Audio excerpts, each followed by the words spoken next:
it so in depth. It's got to be the opening with the shark finners. Yeah, there's something, they really ramp up the tension and the excitement there, especially with the sharks, flying D'ing it, right? Knuckle puck full of teeth, coming right at him and then turn around. That's not something they bring it up, I think, one or two more times when it's convenient, but they don't really make much of it. I think the film has so much potential. Still enjoyable, don't get me wrong, but it has so much potential and it doesn't expound or give you more of what you want. And that's sharks being controlled by a remote control for your car, like a key fob. I wanted a lot more of that. I didn't get it. No, it's disappointing. Because I think it gets set up then, and then Aaron gets pushed in and used again, and after that, it doesn't work, which is a shame. Yeah. Well, my favourite moment, Nick, we haven't discussed this with you, is when Craig and Durant are in Durant's office, and Bella's listening at the window, and it's just the cut to the shark eye at the window, listening in. I lost it. First time I watched that, I just lost it. I was in tears, crying just how wonderful that cut was, and then they go back to it and show it again, and I love it every time. I will never not love just cut into, there's a shark watching at the window. See, here it is. Great. Beautiful moment. Yeah, it's fantastic.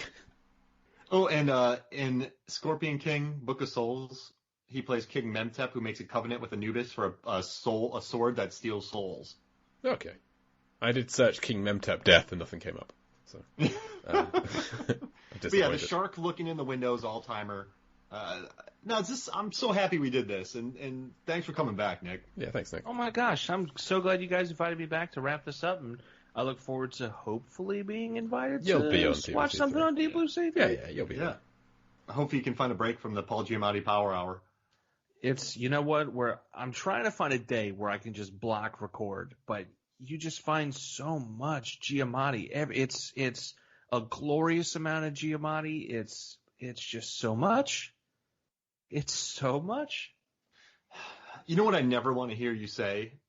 Oh my God. What's that? There's no Giamatti. Oh gosh. Right.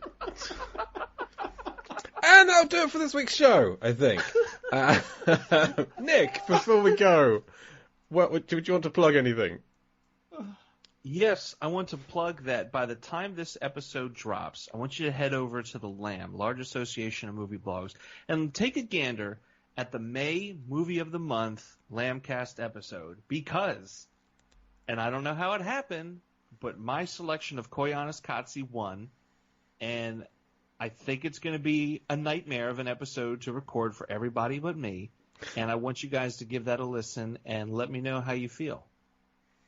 That's it. That's all I got. Everything else is kind of on the back burner right now, where it's upcoming or it's just not out yet or ready to be talked about. So for now, go check out largeassmovieblogs.com, listen to the Lambcast, and me talk about Koyaanisqatsi.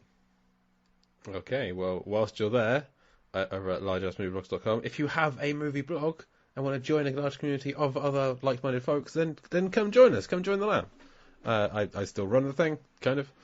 And I do a monthly podcast, Lampardy, over on the Lambcast with movie trivia. It's always a lot of fun. Or you can follow this very podcast on Instagram, Twitter, and Facebook at Deep Blue Sea Pod, or email us deepblueseapod@gmail.com. And you can read more of my writings over at liveversusfilm.com, Life versus Film, or follow me on Twitter at LifeVSFilm, or Instagram at JCluitt, JayCluitt. And I was also recently a guest on Through Dangers Untold. We've had Emily Slade on recently, and Elwood Jones was a guest on our first season. They're doing something very similar to this with Labyrinth, the Labyrinth film, and I was a guest on that. It'll be a few weeks ago when the time this comes out to talk about when we first meet Hoggle. It's not a film I love, but it's a film I very much enjoyed talking about with Emily and Elwood. So check that out, Through Dangers Untold. Mark, where can people find you? Yeah. I was loose this episode, so I apologize. But yeah, don't. You can find me at Movies, Films, and Flicks, Movies, Films, and FIX. You can check out my reviews and dumb data. Listen to the podcast. We were just number 5 in Sri Lanka. What up? And then go to Rotten Tomatoes, type in Mark Hoffmeyer Rotten Tomatoes. I'll have 3 new articles up by the time this gets released. Listen to Rotten Tomatoes is wrong. I pull research for that, and then I do the research for the Versus episodes on YouTube for Rotten Tomatoes, and then go to the Film Theorist. I wrote about Minions, and I have another funky thing coming out. I'm not going to say what it is, but just type in Mark Hoffmeyer Film Theorist, and you'll be able to listen to that.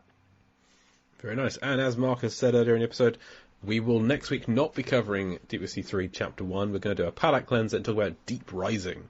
It's come up on the show a few times. I've never seen it. Mark has. I feel like it would be a good opportunity to just take a break from underwater monsters and talk about whatever happens in Deep Rising. Who knows? Similar things, I understand. So come back next week for that one, and then we'll talk about Deep Blue Sea 3 the week after. We'll kickstart that one. But as for this week, and indeed this film, thank you to Nick Rehak for coming back and joining us. Thank you so much. As always, happy to be here. And I've been Jake Lewitt. And I'm Mark Hoffmeyer. And we will see you next week.